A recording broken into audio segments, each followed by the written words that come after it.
ಇವತ್ತು ಒಂದು ಐತಿಹಾಸಿಕ ದಿನ. ಕುಂದಾಪುರ ಬ್ಲಾಕ್ ಕಾಂಗ್ರೆಸ್ ಕಚೇರಿ ಕಳೆದ 35 ವರ್ಷಗಳಿಂದ ಅಂತೇಳಿದ್ರೆ ಪ್ರತಾಪ್ ಚಂದ್ರ ಶೆಟ್ಟರ್ ಅವರು ಶಾಸಕರಾಗಿರ್ತಕ್ಕಂಥ ಸಂದರ್ಭದಿಂದ ಅವರ ಸಂಬಂಧಿಕರಾಗಿರ್ತಕ್ಕಂಥ SS ಕೊಳಕೆಬೈಲ್ರವರ ಕಚೇರಿಯಲ್ಲಿ ನಮ್ಮ ಪಕ್ಷಕ್ಕೆ ಉಚಿತವಾಗಿ ನೀಡಿದ್ದಾರೆ. ಅವರನ್ನು ಕೂಡ ನಾನು ಈ ಸಂದರ್ಭದಲ್ಲಿ ಪ್ರಥಮವಾಗಿ ಸ್ಮರಿಸಿಕೊಳ್ತಾ ಇದ್ದೇನೆ. ಬಹುಶಃ ಪ್ರತಾಪ್ ಚಂದ್ರ ಶೆಟ್ಟಿ ಅವರು ಕಳೆದ 2 ವರ್ಷಗಳ ಹಿಂದೆ ಸಕ್ರಿಯ ರಾಜಕಾರಣದಿಂದ ನಿವೃತ್ತಿಯಾಗಿ ನಮಗೆ ಸಲಹೆ ಮಾರ್ಗದರ್ಶನವನ್ನ ನೀಡ್ತಾ ಇದ್ದಾರೆ. ಅವರನ್ನು ನಾನು ಈ ಸಂದರ್ಭದಲ್ಲಿ ಸ್ಮರಿಸಿಕೊಂಡು ಬಹುಶಃ 2003ರಲ್ಲಿ ಶ್ರೀ ಬಿ ಹರಿಯಣ್ಣರವರು ಹಾಗೂ ದೇವಕ್ಕೆ ಸಣ್ಣಯ್ಯನವರು ಪುರಸಭಾ ಅಧ್ಯಕ್ಷರಾಗಿರ್ತಕ್ಕಂಥ ಸಂದರ್ಭದಲ್ಲಿ ಈ ವೇದಿಕೆಯ ಹಿಂದೆ ಇರ್ತಕ್ಕಂಥ ಒಂದು ನಿವೇಶನವನ್ನು ಗುರುತಿಸಿಕೊಂಡು ಬ್ಲಾಕ್ ಕಾಂಗ್ರೆಸ್ನ ಕಚೇರಿಗೆ ಅರ್ಜಿ ಸಲ್ಲಿಸಿದ್ರು. ತಾಂತ್ರಿಕ ಕಾರಣದಿಂದ ಆ ಸಂದರ್ಭದಲ್ಲಿ ಆಗಿರಲಿಲ್ಲ.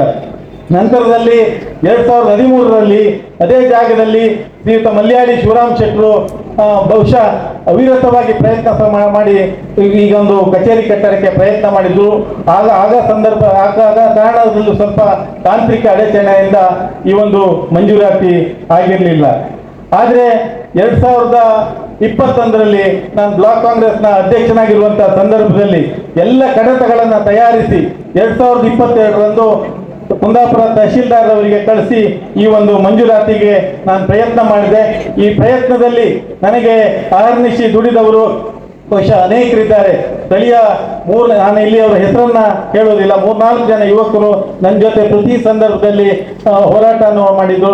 ನನ್ನ ಬೆಂಗಳೂರಿನ ಮಿತ್ರರೊಬ್ಬರು ಕೂಡ ಅಲ್ಲಿ ಬೆಂಗಳೂರಿನಲ್ಲಿ ಅನೇಕ ಸಂದರ್ಭದಲ್ಲಿ ದೂರವಾಣಿ ಕರೆಗಳನ್ನ ಮಾಡಿದ ಸಂದರ್ಭದಲ್ಲಿ ಕೂಡ ಬಹುಶಃ ಅವರು ಈ ಮಂಜೂರಾತಿಗೆ ಪ್ರಯತ್ನವನ್ನ ಮಾಡಿದ್ರು. ಹಾಗೆ ಈ ಪ್ರಯತ್ನವನ್ನ ಮಾಡಿದ್ದಕ್ಕೆ ಮತ್ತು ಈ ಮಂಜೂರಾತಿ ಆಗುವಂತಹ ಸಂದರ್ಭದಲ್ಲಿ ನಮ್ಮ ಕಾರ್ಯಾಧ್ಯಕ್ಷರಾಗಿರ್ತಕ್ಕಂಥ ಮಂಜುನಾಥ್ ಭಂಡಾರಿ ಅವರು 2-3 ಬಾರಿ ನನ್ನ ಸಚಿವರಲ್ಲಿ ಕರ್ಕೊಂಡು ಹೋಗಿದ್ರು. 2 ಬಾರಿ DK ಶಿವಕುಮಾರ್ ಅವರ ಬಳಿ ಕರ್ಕೊಂಡು ಹೋಗಿದ್ರು ಮತ್ತು 1-2 ಬಾರಿ ಪ್ರಧಾನ ಕಾರ್ಯದರ್ಶಿಗಳ ಮೂಲಕ ಮತ್ತು ಕರ್ಕೊಂಡು ಹೋಗಿ ಅವ್ರ ಮೂಲಕ ಮಾತನಾಡಿಸುವಂತ ಕೆಲಸವನ್ನ ಮಾಡಿದ್ದಾರೆ. ಅವರನ್ನು ನಾನು ಈ ಸಂದರ್ಭದಲ್ಲಿ ಸ್ಮರಿಸಿಕೊಳ್ತಾ ಬಹುಶಃ 2-3 ದಿನಗಳಿಂದ ಒಂದು ಪ್ರತಿಭಟನೆ ಆಗ್ತಾ ಇದೆ. ಈ ಶುಭ ಸಂದರ್ಭದಲ್ಲಿ ನಾನು ಒಂದು ಸಣ್ಣ ಮಾತನ್ನ ಹೇಳಲಿಕ್ಕೆ ಬಯಸ್ತೇನೆ. ನಮ್ಮ ಬಿಜೆಪಿ ಅವರಿಗೆ ಬಹುಶಃ ಇವತ್ತು ಅಪಪ್ರಚಾರ ಮಾಡ್ತಾರೆ. ಬಿಜೆಪಿ ಅವರು ರಾಜ್ಯದಲ್ಲಿ ಮತ್ತು ಬೇರೆ ಬೇರೆ ಕಡೆಗಳಲ್ಲಿ ಸುಮಾರು 150 ಎಕರೆಯು ಮತ್ತು 200 ಪ್ರಕರಣಗಳಲ್ಲಿ ಬೇರೆ ಬೇರೆ ಕಡೆಗಳಲ್ಲಿ ಆಸ್ತಿಯನ್ನ ಬಿಜೆಪಿ ಪಕ್ಷಕ್ಕೆ ಮತ್ತು ಅವರ ಅಂಗಸಂಸ್ಥೆಗಳಿಗೆ ಪಡೆದುಕೊಂಡಿದ್ರು. ಆದರೆ 60 ವರ್ಷಗಳಿಂದ ಈ ಕುಂದಾಪುರದಲ್ಲಿ ಕಾಂಗ್ರೆಸ್ ಪಕ್ಷಗಳು ಕೂಡ ಅಧಿಕಾರದಲ್ಲಿದ್ದರೂ ಕೂಡ ಅನೇಕ ಶಾಸಕರುಗಳು ವಿಧಾನ ಪರಿಷತ್ ಸದಸ್ಯರು ಎಲ್ಲರೂ ಕಾಂಗ್ರೆಸ್ನವರು ಇದ್ರೂ ಕೂಡ ನಮ್ಮ ಕಾಂಗ್ರೆಸ್ ಪಕ್ಷದವರಿಗೆ ಒಂದು ಕಚೇರಿಯನ್ನು ಕಟ್ಕೊಳ್ಲಿಕ್ಕೆ ಆಗಲಿಲ್ಲ. ಯಾಕಂತ ಹೇಳಿದ್ರೆ ಯಾರು ಕೂಡ ಭ್ರಷ್ಟಾಚಾರದಲ್ಲಿ ಭಾಗವಹಿಸಿದವರಲ್ಲ ನಮ್ಮ ಪಕ್ಷದಲ್ಲಿ. ಈ ಜಾಗ ಆಗಿದೆ ಅಂತ ಹೇಳಿ ಈಗಾಗಲೇ ನಮ್ಮ ಬ್ಲಾಕ್ ಕಾಂಗ್ರೆಸ್ ಅಧ್ಯಕ್ಷರಾಗಿದ್ದ ಹರಿಪ್ರಸಾದ್ ಶೆಟ್ಟಿ ಅವರು ಹೇಳಿದರು. ಖಂಡಿತವಾಗಿ ಹಿಂದೆ ಪ್ರತಾಪ್ ಚಂದ್ರ ಶೆಟ್ಟಿ ಅವರು ಶಾಸಕರಾಗಿರುವಾಗ ಅವರ ಮಾವನವರಾದಂಥ SS ಕೊಳಕೆಬೈಲರ ಕಟ್ಟಡದಲ್ಲಿ ಬಹಳಷ್ಟು ವರ್ಷಗಳಿಂದ ನಮ್ಮ ಕಾಂಗ್ರೆಸ್ ಪಕ್ಷದ ಕಚೇರಿ ಇತ್ತು. ಇವತ್ತು ಕೂಡ ಅಲ್ಲಿಯೇ ಇದೆ. ಆದರೆ ತದನಂತರ ಅದೇ ಸಮಯದಲ್ಲಿ ನಮ್ಮ ಬ್ಲಾಕ್ ಕಾಂಗ್ರೆಸ್ ಅಧ್ಯಕ್ಷರಾಗಿರುವಂಥ ಹಿರಿಯಣ್ಣವರು ಈ ಒಂದು ಕಚೇರಿ ಆಗಲಿಕ್ಕೆ ಬಹಳಷ್ಟು ಪ್ರಯತ್ನ ಮಾಡಿದರು. ತದನಂತರ ನಮ್ಮ ಶಿವರಾಮ್ ಶೆಟ್ಟಿ ಅವರು ಬಹಳಷ್ಟು ಪ್ರಯತ್ನ ಮಾಡಿದರು. ಈಗ ಯೋಗ ಹರಿಪ್ರಸಾದ್ ಶೆಟ್ಟಿ ಅವರ ಅಧ್ಯಕ್ಷತೆಯಲ್ಲಿ ಈ ಒಂದು ಕಚೇರಿಯ ಕಟ್ಟಡಕ್ಕೆ ಜಾಗ ನಮ್ಮ ಸರ್ಕಾರದಿಂದ ಮಂಜೂರಾಗಿದೆ. ಆ ಮಂಜೂರಾತಿ ಅಂತ ಹೇಳುವಂತಹದ್ದು ನಮ್ಮ ವಿರೋಧ ಪಕ್ಷದ ಶಾಸಕರಾಗಿರುವಂತಹ ಕಿರಣ್ ಕುಮಾರ್ ಕೊಡ್ಗಿ ಅವರು ಹಾಗೂ ಅವರ ಸಂಗಡಿಗರಿಗೆ ಹೊಟ್ಟೆ ಉರಿ ಒಂದು ತಡಿಲಿಕ್ಕಾಗಲಿಲ್ಲ. ಯಾಕಂತ ಹೇಳಿದ್ರೆ ಬರೇ 11 ಸೆಣಸ್ ಜಾಗ ನಮಗೆ ಸರ್ಕಾರದಿಂದ ಮಂಜೂರಾತಿ ಆಗಿರೋದು, ನಿಯಮಬದ್ಧವಾಗಿ ಮಂಜೂರಾತಿ ಆಗಿದೆ. ಅದನ್ನು ನೋಡ್ಲಿಕ್ಕಾಗದೆ ಇವತ್ತು ಅವರು ಈ ಪ್ರತಿಭಟನೆಯನ್ನು ಹಮ್ಮಿಕೊಂಡಿದ್ರು. ಖಂಡಿತವಾಗಿ ಬಿಜೆಪಿಯ ಮುಖ್ಯಮಂತ್ರಿಗಳಾಗಿರುವಂತಹ ಯಡಿಯೂರಪ್ಪನವರು ಮುಖ್ಯಮಂತ್ರಿಗಳಾಗಿದ್ದಾಗ ಸಾಧಾರಣ 150-200 ಎಕರೆ ಡಿನೋಟಿಫಿಕೇಶನ್ ಮಾಡಿ ಬೇರೆ ಬೇರೆ ಸಂಘ ಸಂಸ್ಥೆಗಳಿಗೆ ಕೊಟ್ಟಿದ್ದಾರೆ. ಆದ್ರೆ ನಮ್ಮದು ಒಂದು 11 ಸೆಣಸು ಜಾಗವನ್ನು ನಾವು ಪಡೆದುಕೊಂಡಾಗ ಅದಕ್ಕೆ ಅವರ ಹೊಟ್ಟೆ ಉರಿ ಅಂತ ಹೇಳಿದ್ರೆ ನೋಡಿದ್ರೆ ಗೊತ್ತಾಗ್ತದೆ. ಖಂಡಿತವಾಗಿ ಬಿಜೆಪಿ ಅವರಿಗೆ ಇದು ಒಳ್ಳೆಯದಲ್ಲ. ಯಾಕಂತ ಹೇಳಿದ್ರೆ ಕಾಂಗ್ರೆಸ್ ಪಕ್ಷದ ಹಕ್ಕಿದೆ, ಕಾಂಗ್ರೆಸ್ ಪಕ್ಷಕ್ಕೆ ಜಾಗವನ್ನು ತೆಗೆದುಕೊಳ್ಳುವಂತ ಹಕ್ಕು ಕಾಂಗ್ರೆಸ್ ಪಕ್ಷಕ್ಕಿದೆ. ಯಾಕಂತ ಹೇಳಿದ್ರೆ ದೇಶಕ್ಕೆ ಸ್ವಾತಂತ್ರ್ಯ ಕೊಟ್ಟಂತ ಪಕ್ಷ ಇದ್ರೆ ಅದು ಕಾಂಗ್ರೆಸ್ ಪಕ್ಷ. ಪ್ರತಿಯೊಂದು ದೇಶದಲ್ಲಿ ಯಾವುದೇ ಆದದಿದ್ರು ಅದು ಕಾಂಗ್ರೆಸ್ ಪಕ್ಷದ ನೇತೃತ್ವದಲ್ಲಿ ಆಗಿದೆ, ಬಿಟ್ರೆ ಬಿಜೆಪಿ ಪಕ್ಷದಲ್ಲಿ ಆಗಲಿಲ್ಲ. ನಾವು ಕಟ್ಟಡವನ್ನು ಕಟ್ಟೇ ಕಟ್ತೇವೆ ಅಂತ ಹೇಳಿ ಈ ಸಂದರ್ಭದಲ್ಲಿ ತಿಳಿಸ್ತಾ ಪಾರ್ಟಿಯವರು ಅತಿಕ್ರಮಣ ಮಾಡ್ತಾ ಇದ್ದಾರೆ ಅಂತ ಮೆಸೇಜ್ಗಳು ನಮ್ಮ ಆಫೀಸಿಗೆ ಬಂದಿದೆ. ನಮ್ಮ PS ಅವರು ನಮ್ಮ PAಗಳು ಹೇಳ್ತಾ ಇದ್ದಾರೆ ಕುಂದಾಪುರದಲ್ಲಿ ಗಲಾಟೆ ಆಗ್ತದೆ, ಪ್ರೊಟೆಸ್ಟ್ ಮಾಡ್ತಾ ಇದ್ದಾರೆ. ಇವತ್ತು ಬೆಳಗ್ಗೆ ಸಹಿತ ಅದೇ ರೀತಿಯಾದಂಥ ಮೆಸೇಜ್ ಬರ್ತಕ್ಕಂಥ ರೀತಿಯಲ್ಲಿ ಪ್ರಯತ್ನ ಮಾಡಬೇಕು.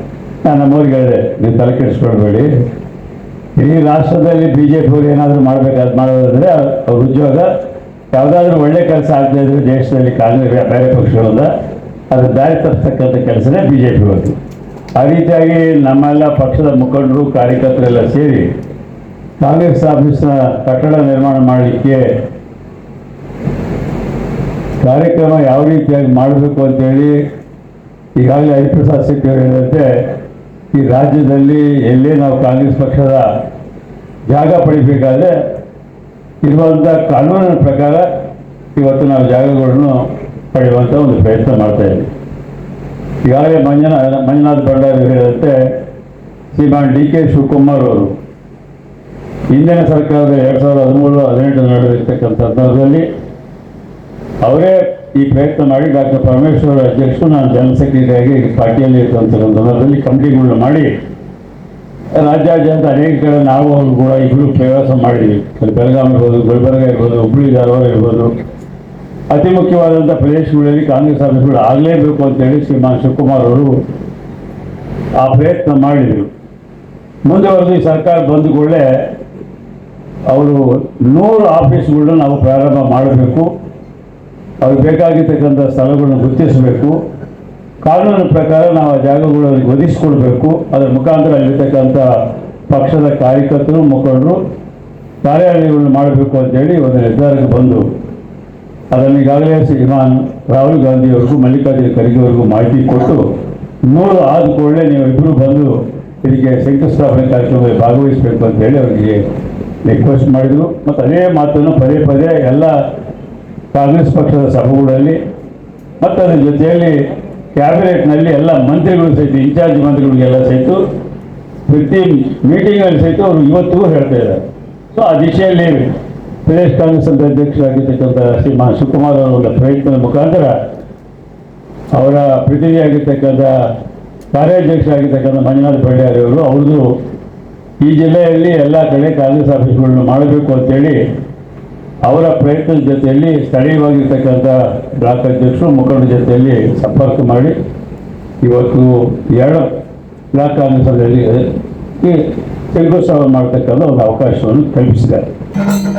ಸೊ ಸಹಜವಾಗಿ ಈಗಾಗಲೇ BJP ಅವರು ಅವ್ರು ಸಿಕ್ಕಿರ್ತಕ್ಕಂಥ ಸ್ವಲ್ಪ ಸಮಯದಲ್ಲಿ ಇಡೀ ರಾಜ್ಯದಲ್ಲಿರ್ತಕ್ಕಂಥ ಅನೇಕ ಪುಸ್ತಕಗಳನ್ನು ಆಕ್ರಮಣ ಮಾಡಿದ್ದಾರೆ. ಅದರ ಜೊತೆಗೆ RSS ದೇಶದಲ್ಲಿರ್ತಕ್ಕಂಥ ಅನೇಕ ಸಂಘ ಸಂಸ್ಥೆ 100 ಎಕರೆ ಕೊಟ್ಟು ಅವರಿಗೆ ಅನುಕೂಲ ಮಾಡಬೇಕಂತ ನಮ್ಮ ಕಾರ್ಡ್ನಲ್ಲಿದೆ. ಇವತ್ತು ನಾವು